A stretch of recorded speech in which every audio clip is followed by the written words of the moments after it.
Toda la teoría estática del monopolio se basa en la conceptualización estática de la economía, en la conceptualización funcional de nuestra ciencia.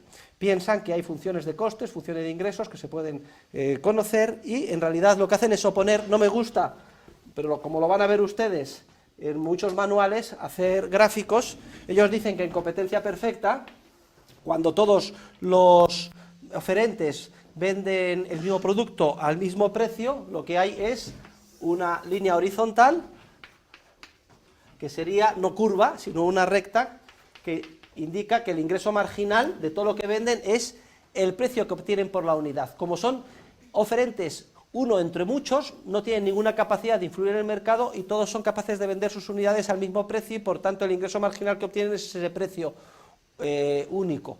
Imagínense ustedes un mercado perfectamente, entre comillas, competitivo, constituido por 1 millón de agricultores que venden el mismo producto, trigo, a un precio, con las mismas características, etcétera, y al mismo precio. Pues tienen esta curva de ingresos marginales. ¿Y hasta qué volumen producen? Ya vimos que el principio general es que se produce hasta aquel volumen en el cual ingresos marginales y costes marginales coinciden, o sea que hasta esta cantidad. Y entonces este es, diga, el esquema gráfico que a los economistas matemáticos estáticos pues que se quedan boquiabiertos. Dicen, este es el ideal. En cambio dicen, cuando hay un monopolio, cuando hay pues un único vendedor, es radicalmente distinto, porque aquí ya lo que vemos es que hay la misma curva, dicen, de costes marginales. Pero, como hay un único vendedor, tiene una curva de demanda en la que él puede, porque es el único oferente, ofertar más, ofertar menos y obtener un precio mayor, obtener un precio menor. Si pide un precio bajo, habrá mucha demanda. Si pide un precio alto, el monopolista del bien en cuestión, imagínense que solo hay un productor en el mundo de trigo, puede poner un precio alto y entonces se le demandará menos trigo. De la curva de demanda no me voy a entretener en ello. Se puede deducir cuál es la curva de ingresos marginales, que siempre tienen esta forma, más o menos. No me voy a entretener. Entonces, como se produce hasta qué nivel en el que ingresos marginales y costes marginales coinciden, pues este sería el volumen al que se produce. ¿De acuerdo? Pero, ojo, el precio que se obtendría sería este precio que hay aquí. Y entonces ellos dicen, está el monopolista obteniendo un precio superior al ingreso marginal. Y dicen que este área que hay aquí es el área que de alguna forma recoge gráficamente lo que explota el monopolista a los ciudadanos haciendo uso, o mejor, abuso de su posición dominante en el mercado.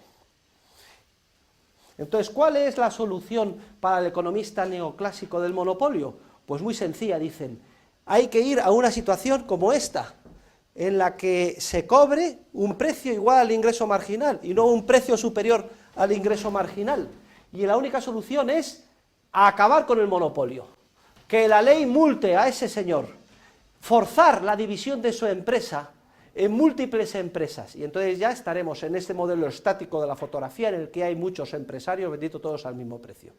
Y entonces ya se queda encantado, ya descansan tranquilo, porque su modelito, que es este, recoge que el ingreso igual al coste marginal y que el precio que cobra es el ingreso marginal. Pero hay un problema. Imagínense ustedes que estamos ante, yo qué sé, Endesa, Iberdrola, o la casi extinta General Motors, o Microsoft, y dicen, monopolio, monopolio, hay que acabar con el señor Bill Gates, hay que exigirle, otra vez voy a jugar la vida subiéndome aquí con ruedas, hay que exigirle que divida su empresa en 1000.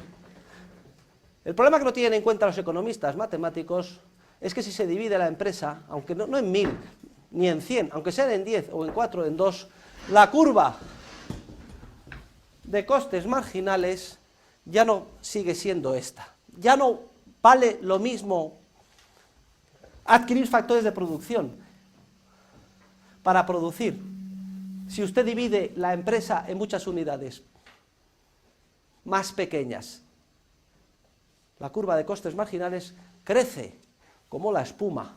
Los costes crecen muchísimo si, y la intuición es muy clara, todas las economías de escala que se consiguen con una empresa bien dimensionada, que ha tenido éxito relativamente grande, etcétera, se pierden al dividirla en muchas empresas más pequeñas, que se sacrifica en aras de conseguir ese modelo de competencia perfecta y que tienen que duplicar de manera ineficiente muchos costes que se podrían ahorrar en una única empresa. Entonces, si dividimos la Iberdrola en 40 empresas, o Microsoft, etcétera, entonces la curva de costes marginales deja de ser esta, empieza a subir para arriba, o incluso más,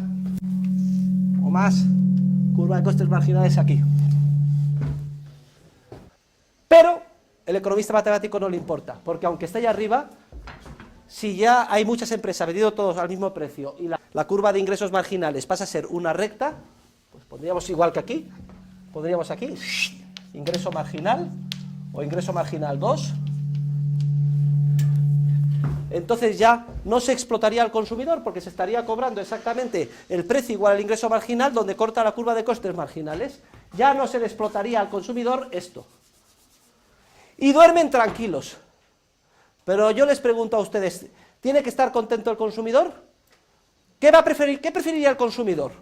Que no se le explote nada, pero pagar un precio que es 8 veces el que está pagando ahora, o pagar una fracción de lo que, mucho menos de lo que en competencias perfectas saldría, aunque en teoría se me explote algo porque conforme al instrumental analítico, es decir, a las curvas que solo existen en las obsesivas mentes de los economistas matemáticos, parece que se está cobrando un precio superior al ingreso marginal. El argumento, y ya con esto termino mis comentarios sobre la economía neoclásica, es que cuando hay un competidor, si la curva de demanda es inelástica, significa esto que le interesa subir el precio, aunque eso sea a costa de vender menos. Usted sube el precio pero vende menos. Si la curva es inelástica, resulta que el ingreso total es superior, así vende más. ¿Por qué? Porque crece más que proporcionalmente el precio que la disminución de la demanda. Cuando la curva es inelástica, entonces ya es el peor de los mundos. Al oferente le interesa reducir artificialmente lo que produce para conseguir un precio más alto del consumidor.